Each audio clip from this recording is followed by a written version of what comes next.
Welcome back, everybody. Today is Friday of the fourth week of Lent. Today we're going to talk about Catholics and evangelization and why this is a necessary part of living the Catholic spiritual life. Now, yesterday I got a wonderful email from a new supporter of ours. His name's Bob. And I just thought what Bob wrote needs to be shared with you. Janelle, do you want to read it? It's right on the screen. Loved the video yesterday about knowing how much that God loves us and us realizing it is true. It hit me right between the eyes. So I evangelized with it by sending it to over 100 of my contacts. So Bob, thank you for sharing our video with over 100 of your contacts and evangelizing. This is so timely because the church exists in order to evangelize. Jesus said, go make disciples of all nations. And all of us play a role in this some way, somehow. We can do videos. Bob can share the videos. Everyone has a different role. But the point is that when we've come and tasted the goodness of Jesus Christ, there's something within our hearts that wants to share. It's a natural outflow of connecting and encountering Jesus Christ.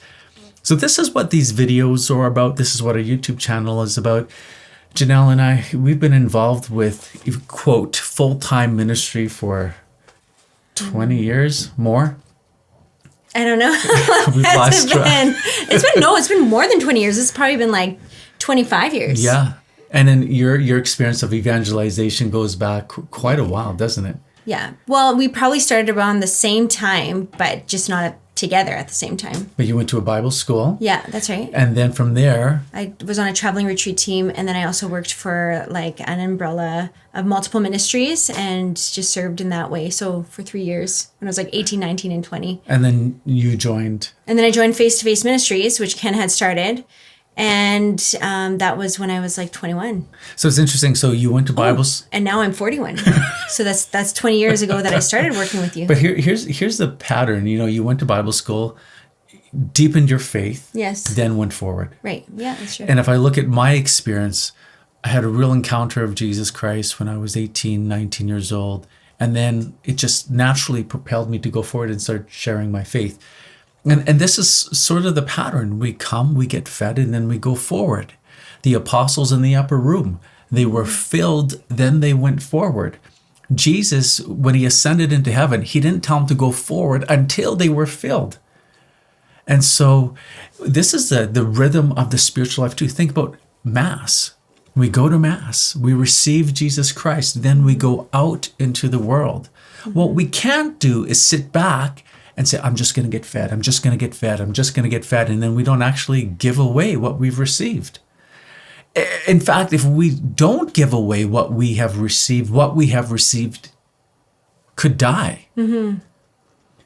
It makes me think of the reservoir versus the river. Are you going to share that? Well, go for it. Can you do it? Well, the reservoir is like everything comes in and it becomes like toxic eventually, right? Like the Dead Sea. Correct. Everything flows into the Dead Sea, and there's a reason why it's called dead. 6.5 million tons of fresh water flow into the Dead Sea every day. Yeah, but nothing can grow in there. Because it has no outlet. Yeah, but as for a river, it's like so many lush, beautiful things grow along the river because it is flowing. Mm-hmm. Mm-hmm. So the line is, God wants you to be a river, not a reservoir. Mm-hmm. If he does something in you, it's because he wants to flow through you. And so, friends, this is what we are trying to do here. We're trying to share the beauty of the Catholic faith, but we don't want it just to sit with you. We want you to share it. Now, that doesn't mean necessarily you have to share each one of our videos, but be involved with your faith, share your faith, figure out ways that you can do this. But also, we're going to ask you something. Can you help us do what we do?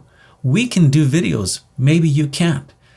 But we are committed coming to you regularly 5 days a week during the liturgical seasons of Lent and Advent, 1 day a week on Wednesdays, and now a second day with Father Cristino. Maybe we can increase that. But we're committed to sharing the beauty of the Catholic faith. And we can't do this without the help of others. In fact, the prayers of others and the financial help of others. So thank you for those who support us financially, because we can't do this without your help. And if you've been blessed by our message, would you consider helping us in this work of evangelization, of sharing the beauty of the Catholic faith to a hurting world. So we're going to do something that we haven't really done before. For anyone who supports our ministry on a monthly basis at $10 or more per month at kenandjanelle.com from now until Easter, we're going to, as a thank you, give a whole bunch of digital content that is not available on a YouTube channel. There was 3 audio talks that have been recorded at a parish mission that we're going to give to you. There's also a 6-session video follow-up program that we used to give to parishes to follow up after I did a parish mission.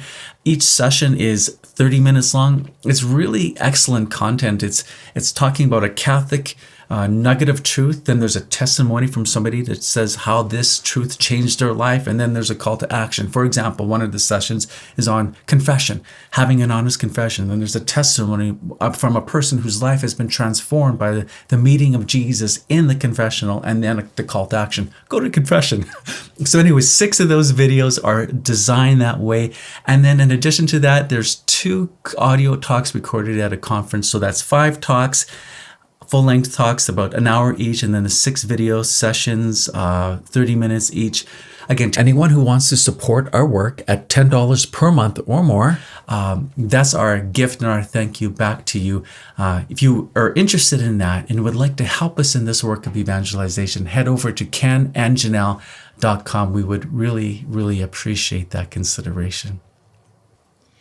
St. Catherine of Siena used to kiss the ground trodden by priests who were engaged in saving souls, and such was her zeal for the salvation of sinners that she desired to be placed at the mouth of hell, that no soul might enter that abode of torments.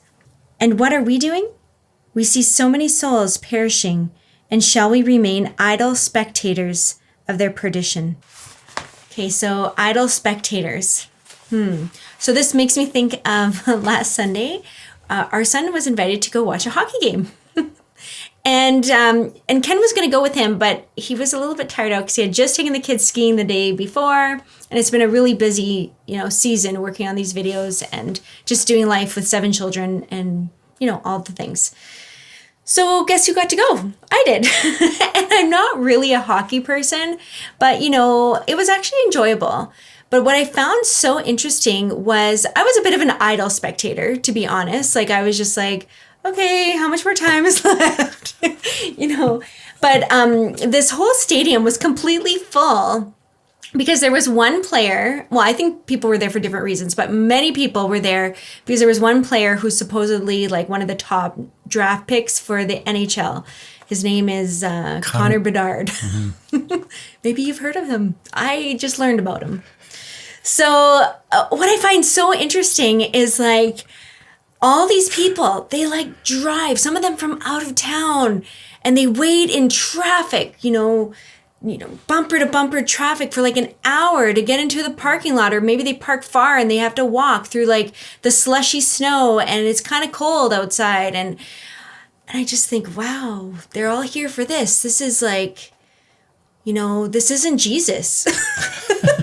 And wouldn't that be amazing if people did that for the Eucharist, for adoration? It was just so interesting. Like, I just thought, like, the human experience is so interesting. What captivates the heart? Yeah, anyhow. And how much a person is willing to sacrifice yes. just to see this one person play on the ice. I mean, he's great. He's a great player. He's going to be a great NHL player. But how we sacrifice for this one person that we will never know, never meet, just to watch at a distance, and really has very little impact personally in our life other than entertaining us. Right. How much more we have as Catholics in Jesus Christ, yet how little we are willing to sacrifice for him. Will we drive an hour? Will we brave the weather? Will we walk through we'll fight bumper to bumper traffic? Yet we have Jesus at Mass, in the Eucharist, yet we can't sometimes just take a little sacrifice and, you know what, I'm going to take a time out on my Sunday because I need to go to Mass. We can't even sacrifice that. Or how about even during the week? It's funny. And the amount of marketing that goes into that game and promoting that one player. What if we put in that amount of effort into promoting Jesus Christ? Billboards, advertisements, spreading the word. Hey, Like even what we're wearing, because people who are fans of these players, like they've got all the garb. they got the sacramentals, the secular sacramentals, the jerseys, the hats. And that's evangelizing the people around them to become fans too, right? What are you wearing? See, even these sacramentals, we as Catholics can evangelize by simply our wear. Are we visibly Catholic? Now, this is the miraculous medal. What are you wearing today? I've got Our Lady of Guadalupe, and then I've got scapular. But the thing is, some of them are hidden, right? Oh, right. Whereas, like, do people know that you're wearing? You should wear it out, Ken, and then people will see it. There we go. There, that's better. The point is, friends, we're called to evangelize and to share. But rather, we're sitting idle and watching people fall into perdition. Like, is that horrible? I shouldn't laugh. It is horrible. It is horrible. This is life and death. This is not a matter of just winning a game on the ice. This is a matter about winning in life, winning the eternal prize, Jesus Christ for all eternity or damnation for all eternity. This is what's at stake. So you tune in, you watch us. Thank you. Don't sit idle. What you have received, give away. Maybe in conversation, you can bring up some little nugget of truth that has impacted you. What a person can't do is argue with your experience. They can argue with your theology, for example. But are you able to articulate how Jesus Christ has changed your life? Somebody can't argue with that. I just saw a clip on the internet last night. And the person was trying to get him to convince him of Jesus Christ as Lord. Like, what miracles have you seen? And his response was, the greatest miracle that I have witnessed that has convinced me that Jesus Christ is Lord is how he's changed my heart. How has Jesus changed your heart? That is what people need to know. Have you ever experienced something in your life and you thought, that was God? No doubt, that was God. I can't explain. Maybe it was a moment of peace in a time of a great storm, great desolation. Maybe it was a physical miracle.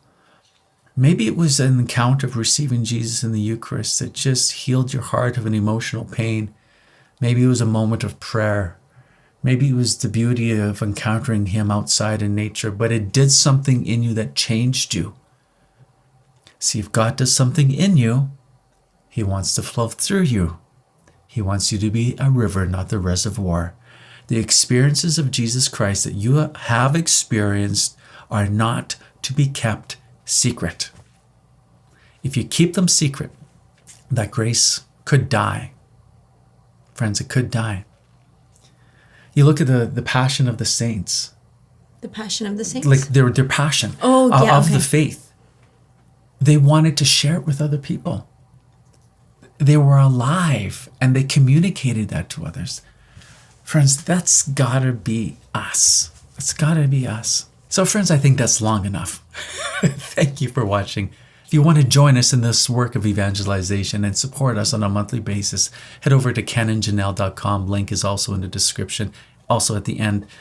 Please also keep us in your prayers because we do need your prayers and we'd be very grateful if you would remember us. And we will keep you in our prayers as well. Yeah, we won't see you till Monday. Yeah, we'll see you then. It's Passion Sunday on Sunday, so that means the Sunday before Palm Sunday. That's exciting.